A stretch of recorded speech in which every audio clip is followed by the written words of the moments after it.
Welcome to Beyond the Coverage. I'm, of course, Chris Horner, and this is Gent-Wevelgem. Now, today's show, I want to talk about Soudal Quick-Step because Gent-Wevelgem, of course, finished yesterday. A 260-kilometer mammoth trek through multiple bergs, 13 climbs up on the course, and cobblestones, wet, cold, 7 degrees out there. So we're talking about racing in 40-degree raining weather out there for all of the riders. Mid-40s. I mean, it's going to be a cold one out there for the riders. And of course, on Beyond the Coverage before, I covered Quick Step on the early classics on what they did wrong.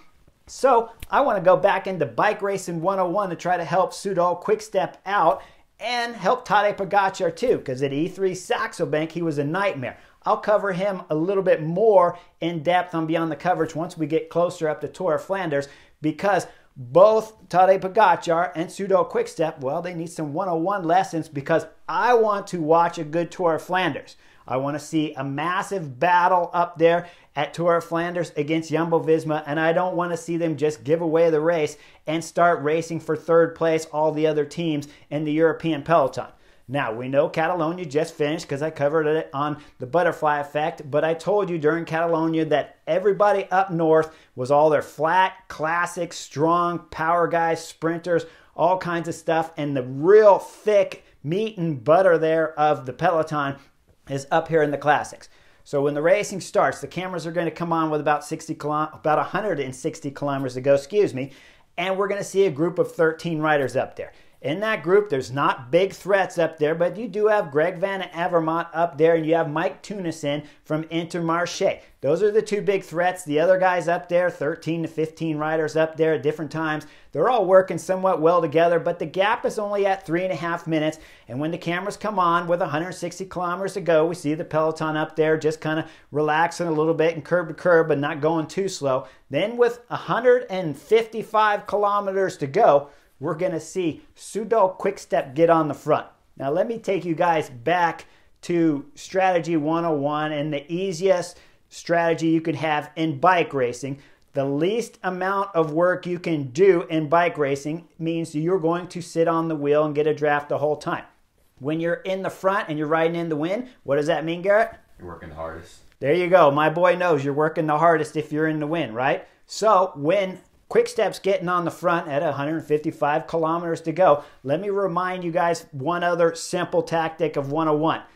If the racing is easier, you have more riders to battle at the finish of the race. The harder you make the race, Soudal Quick Step, the easier it will be for Jumbo-Visma at the finish of the race. And this is a 200-kilometer stage. So at 155 kilometers to go, when the road is still extremely wide and there's plenty of room, I know there's obstacles and furniture all over the place with signs and poles and lefts and rights, but in general, for Gent-Wevelgem at 155 kilometers to go, this is the easiest it's going to get for the riders, because once you start getting down to about 95 kilometers to go, Soudal Quick Step, as you should know, the road is going to narrow. We're going to start getting into the Monteberg and the Kemmelberg and all the famous bergs, and they're going to come in tight and fast as we near under 100 kilometers to go here at Gent-Wevelgem. So when you see Tim de Klerk riding the front and he's up there for no reason at all and just pulling 100%, that means you're already taking out one of the wolf pups up there, so you're going to have one less rider for later in the race. Yes, you guys would say that he's pulling up there trying to keep his teammates out of trouble, but in general, when the road's this wide, there's plenty of places for you to stay out of trouble, if you could call it that, here at Gent-Wevelgem, because we are going to see some crashes, okay? We're going to see Ghana crash. He's going to go down hard off to the left side there, right behind his teammates. Then after that, we're going to see a massive crash that's going to take down Kwiatkowski from Team Ineos. We're going to see also Bahrain victorious Jonathan Milan come down in this crash, and this is his second crash, not his first. Now, we look at the picture to the right. You see the big truck parked there on the right side of the road, and you see riders, as the crash is happening, trying to avoid the tail end of that construction truck and shooting between the truck and the grass on the right side of it as the peloton is chaos. So I'm not telling you it's easy peasy up there, nice and squeezy. I understand they're at the classics, but if you're pulling on the front, what are you doing, Garrett? You're working the hardest. You're working the hardest, okay? It's not narrow roads. It's not time for your team to be on the front. And with a 13-rider group up the road, thereabouts, whatever the number is, because it's large, with those guys, the more they can put pressure on the peloton behind, the harder Jumbo-Visma will have to chase, and the more they'll have to stay together if nobody picks up the pace at this point in time in the peloton, like Tim de Klerk, Soudal Quick-Step is doing. Why? I have no idea. Well, they're going to pay for it, and they're going to pay hard here at Gent-Wevelgem. Now, once we get under 95 kilometers to go, this is when you know you have to be at the front of the peloton, because as you see the breakaway group, the road's narrowing, it's slippery, it's muddy, it's been raining, and I've already told you it's freezing cold out there. So when you look behind, who's getting on the front? Of course, it's Jumbo-Visma. Jumbo-Visma's starting to light things up, and as we go over the Kemmelberg, this is when we start seeing the first big attacks from the groups behind. First, we're going to see Nathan van Hooydonk. He's going to be in a four-man group there chasing that group of 13 up front. Then directly behind him, we're going to see Christophe Laporte with Anthony Turgis, Total Energy, and two more riders sitting in that group. That's about 10 seconds behind the group of four up front. Now, when we look behind that group, we're going to call it Group 4 on the road, because you got the original 13, you got 4, and you got another 4. Now you're going to have Mads Pedersen from Trek Segafredo, who throws in a solo flyer, as we see Wout van Aert at the front of the peloton, just looking around, staying calm, because he knows he has two teammates that are in those four-man groups each up the road. That's going to set it up, and all of a sudden, behind, we're going to see Soudal Quick-Step back on the front. They got 5 guys riding on the front. Yves Lampaert is there, Casper Asgreen is there, Florian Sénéchal is there, Tim Miller is there, and guess what? Fabio Jacobson, the best sprinter in the world in my book at this moment, is sitting second wheel. Now with 5 quick-step guys on the front, what's happening, Garrett? They're working the hardest. They're working the hardest. There you go. My boy knows. He's 20 years of age. He's never raced his bike, but he knows if you're on the front, you're working the hardest. And they're working the hardest because they did all of the work from 153, 55 kilometers to go all the way into just under 100K to go. And then they lost the front to Jumbo-Visma, who hadn't done any work, and now Jumbo-Visma's making them pay. So that's the first strike they had, was Tim de Klerk pulling. Now, Tim de Klerk is going to drop out of the race, and he's going to leave it all up to his teammates at the front. But they're going to do some more catastrophic mistakes, because the next thing they do is they send Fabio Jacobson on a flyer trying to go across to Mads Pedersen, to Christophe Laporte's group, and to Nathan van Hooydonck's group, who all came together, and now they're chasing the group of 13. And you see in the picture there, it's Fabio Jacobson. He's going full gas. He's taking every risk he can. Comes out of the right turn, up on the sidewalk, just barely misses the tree on the left side of the road. As we know, he's taking every risk he can to get across to this group in front. And guess what? He's going to come up short. Now, I want to give you a couple little stories for Soudal Quick-Step again, so you guys can stop making these catastrophic mistakes and hopefully make the next race, Tour of Flanders, that much more exciting when I'm sitting on the Chesterfield and have to watch the race for 260 kilometers. Now, here's the scenario. You got the real-life scenario that's happening right now. They're sending Fabio Jacobson across to the group. Okay, he doesn't make it and blows up, so we know that was the wrong scenario. Let's say he was super powerful. He jumped across to this group that has 10 guys in this group, 13 guys up the road. So you're going to have 20, 25 guys up in this group with a sprinter, Fabio Jacobson, up there, who's never won a 260-kilometer stage. And he has 2 Jumbo-Visma riders up there. So what are you going to do if he did make it? That's the second scenario. So you had the real life, the second scenario. Now let me give you the third case scenario. The best case scenario Soudal Quick-Step could have employed at this moment, with 2 Jumbo-Visma guys up the road and every other important team represented up there, so you know they have to chase. Let's say they held Fabio Jacobson back, the sprinter who has a ton of power and clearly can go fast for a short amount of time. Let's say instead of him sitting second wheel, and instead of sitting him trying to go across the gap, you put him on the front of the group instead of Yves Lampaert's. He does that massive amount of pull, strings out the peloton back there, hurting everybody all over the place, so that when they get into the narrow, nasty road that we saw Fabio Jacobson that couldn't close the gap on, but now he's on the front drilling it with Yves Lampaert sitting on his wheel and 3 other teammates on there, 4 in total, keeping them out of trouble on the narrow road and closing the gap all the way up to those two Jumbo-Visma riders up there down to about 10 seconds. And now he pulls off after that hard pull there. He blows. He goes home to the shower. See you in the douches right there, Fabio Jacobson, because you never should have been there anyways. But if you're pulling on the front, like I said you should have been, you go to the douches with a smile on your face because you basically close the gap for your 4 teammates behind. And it's Yves Lampaert who has to do one solid pull, and he closes the gap up to the 2 Jumbo-Visma riders. And then, hey, we sit back. We're sitting back, right? It's Jumbo-Visma up there. Now you just have to cover their attacks again, and that messed up what the 2 catastrophic mistakes were from Soudal Quick-Step early at 155 kilometers. And again, with that ridiculous attack of Fabio Jacobson that couldn't do anything, even if you did get there. So now we go back into real life scenario. We see that the group up front will finally start to get pulled back, because once Fabio Jacobson comes back, and what happened to him, he blew up and went straight back out of the peloton without doing much of work on the front, maybe one pull max. And so instead, we had to see Casper Asgreen on the front throwing down 100%, and Yves Lampaert is starting to blow back there too. Now, with Casper Asgreen full gas on the front, he's got to do all the pull to bring everything back, and we'll get a little bit of help from FDJ. So they'll bring back all of the group together as that front groups of 4 and Mads Pedersen and Laporte and Nathan Van Hooydonk all came together with about 67 kilometers to go with that front group. Now the peloton behind is going to bring it all back together. We're going to start seeing some action with about 55 kilometers to go. It's Total Energies Anthony Turgis that throws in the first attack because he knows he needs some gap because the Kemmelberg is coming up. Now, with Anthony Turgis' little gap, all of a sudden, we see 3 Jumbo-Vismas come to the front just with about 1K to go before we start the Kemmelberg, and Jumbo-Visma's flying into the left turn to start the cobble climb. We see that once they make the left and up the climb, Wout van Aert's throwing in attack. Remember, he was calm back there when everybody was attacking left and right because he knew he had his teammates up there. Now he's fresh. He's got amazing legs. He throws in the massive attack on the Kemmelberg,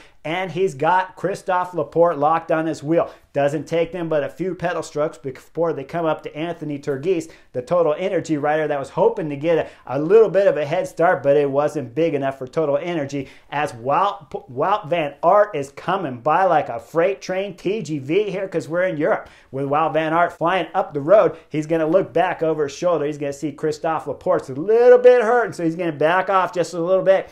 And the 2 Jumbo-Visma riders are going to go over the top. Now, when we go back down that climb, I got to point out, Caleb Ewan, Lotto Destiny, looked fantastic on the pedals, but then he started to blow near the top. 2 UAE riders, Pascal Ackermann and Matteo Trentin, were going solid, and Mate Mahorts from Bahrain Victorious were going solid up this climb. So with the 2 riders just about a 7-8 second gap up front from Jumbo-Visma, as we look at the turn there, it's Mate Mahorts coming down the descent. He's got about 10 riders in his group. And, of course, he's got a Jumbo-Visma rider locked in, Nathan Van Hooydonk. That's going to cause a little bit of chaos. Now, when you listen to the GCN commentators, Adam Blythe, he's talking about how this group needs to worry about Caleb Ewan in there because they don't want to bring a fast guy to the line, and that's why they're attacking. That's almost as knucklehead as the Soudal Quick-Step guy starting to pull at 155 kilometers to make this race harder than it needs to be, because the first thing you need to worry about if you're in this group of 10, first you need to drive it as fast as you can to catch Wout van Aert and Christophe Laporte, who are going up the road. And 2, you want to hold off the group behind possibly, so you don't need to worry about Caleb Ewan right now. You just want to go full gas. Instead, they're going to start playing some tactics back there. We start seeing Christophe Laporte taking a pull. He's bringing the gap out a little bit further. Then Wout van Aert, the big guy, best classic one-day racer in the world. No, it's not Mathieu van der Poel. It's Wout van Aert. As he takes a pull on the rollers, he starts stretching it out, and that group from behind is starting to break off because it just can't hold the gap as it's almost at 20 seconds at this moment. Then all of a sudden, the group of 10 finally shut it down. They get caught from behind. And what happens? Well, Trek Segafredo goes right to the front. Congratulations, Trek Segafredo. You guys are the only ones who know how to race here at Gent-Wevelgem, besides, of course, Jumbo-Visma, who's going up the road with Trek Segafredo pulling. I'm going to blame every other team back there that I possibly can. Albacin de Koenig had multiple riders. Ineos had multiple riders. AG2R had multiple riders. UAE Team Emirates, of course, had at least 2, if not 3 back there. And Lotto Soudal, they didn't have 2. They didn't have 3. They had 4 riders in this group back there, and they're not pulling on the front with Wout van Aert and Christophe Laporte going up the road. Shame on all you guys. It should have been 5, 6, 7 guys back there pulling 100% for whichever leader you wanted to make. When I point out Lotto Destiny, I might even give you guys a free card because you guys got bumped out of the World Tour, right? You guys are no longer part of the World Tour. And right now, Lotto Destiny is probably like, dude, we have 3 years to make up as many points as we can. We're never going to touch the front. So what does it mean when you touch the front, Garrett? You're working the hardest. You're working the hardest. So Lotto Soudal, no, they can't win anyway, so they're not going to pull. And I don't know if I can blame them if you just got done getting kicked out of the World Tour. So I'm going to give a little bit of edge off of Lotto Destiny, even though they got the most numbers in there, and one of them's Caleb Ewan, the second best sprinter in the world. They're thereabouts, something I won't argue with if you got another favorite. But with Caleb Ewan back there, they're sitting on getting a free ride with 4 guys. So it takes 3 kilometers until finally Bahrain Victorious get on the front, and they'll start pulling with the Trek Segafredo riders.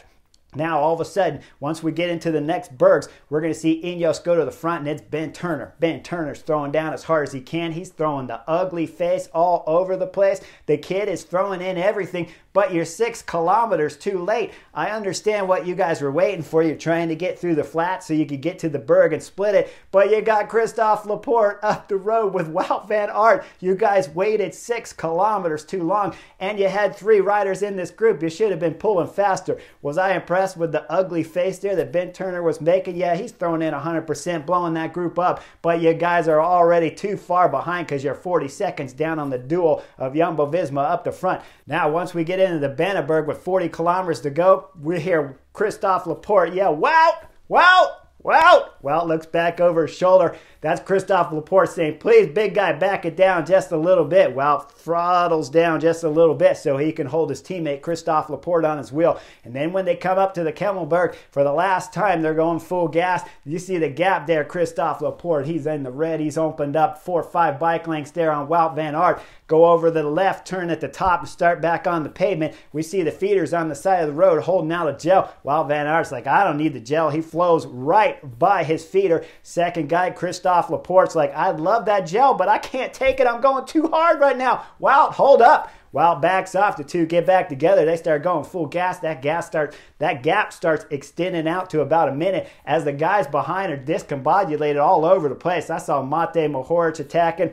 I saw Quick-Step attacking. Tim Miller was back there attacking after all the bergs were done. He was trying to get a gap going where I have no idea. You guys already messed up starting at 155 kilometers to go. Soudal Quick-Step, who decided, since they're the wolf pups, they would try to make this race as hard as they possibly can and have no legs left and no teammates left here at the end of Gent-Wevelgem.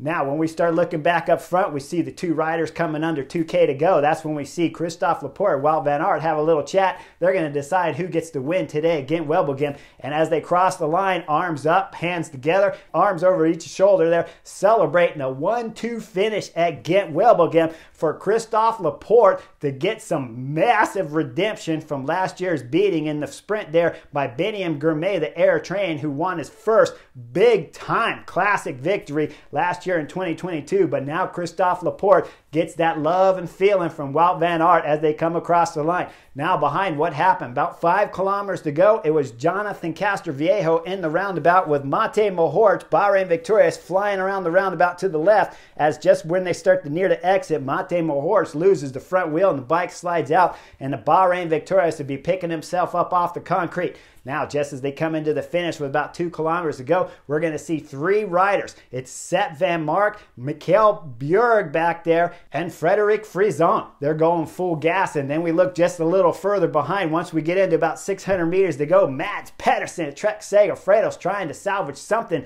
out of here for his team as he closes up with about 300 meters to go to the 3 in front. Once he does, he goes flying straight by, trying to lead this out. Mikkel Bjerg was on the front from UAE Team Emirates because he knows he's going to lose the sprint anyway, and the group's coming fast from behind, but Mads Pedersen takes over at the front going full gas. And then Sepp Van Mark Israel Premier Tech will come by Mads Pedersen for the podium spot, celebrating with the arm raising like this because it's been a while since he's had a big-time result like this. Frederic Frison passing 4th, Mads Pedersen crossing 5th, and Mikhail Bjerg will get 6th for UAE Team Emirates. Now, when I break down the race, like I said, it was big-time mistakes from Quick-Step Soudal because, Garrett? They were working the hardest. They worked the hardest, the soonest. They made the race as hard as they possibly can. Guys, Tour of Flanders is coming up. You want the race to go easier.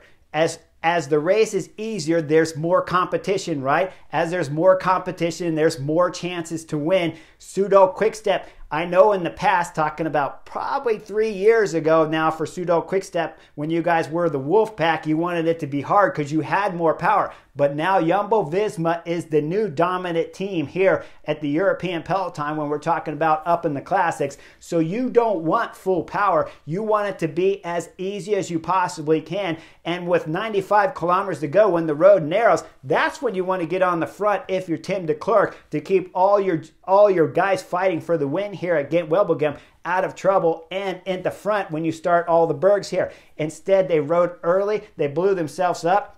The road's narrow for all the bergs. All their guys were back in 27th and 50th and 70th position when the Kemmelberg started proper. When Wout van Aert was laying down the stick on everybody, they were nowhere to be found. So once we get to Tour of Flanders, what do you have to do out there if you're Soudal Quick-Step? The easier the race is, the better chances you have, and the more exciting it will be at the finish, because when Wout van Aert attacks, there'll be more fresh legs back there to be able to follow, and then it'll come into a tactical battle of who's going where and when the attacks are going to happen. Then we're going to have a magical Tour of Flanders. So for UAE Team Emirates, Tadej Pogacar, I'm going to cover your E3 Saxo Bank here on the next Beyond the Coverage. But for Soudal Quick-Step, you guys already know what you need to do. Like and subscribe, and I'll see you guys on the next edition real soon.